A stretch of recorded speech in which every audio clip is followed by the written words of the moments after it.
अस्मिता कीर्ती तू अभिमान मातीचा तू शिवबाचा मावळाजी नव्या युगाची पहाट श्वासात नवनिर्माण लहरून देऊ राजी नव्या पर्वाची ही वाट संकटांना देऊ मात भिडवू या झेंडा गगनाशी देवीचा जागर काढू हिमतीचं बळ हे पाहू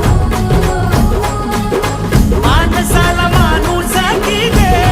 रे देवा माझ्या सात पात गिरकावून दे मोठी लढाई लढू मातीसाठी र गड्या मनगटाच जोर लावून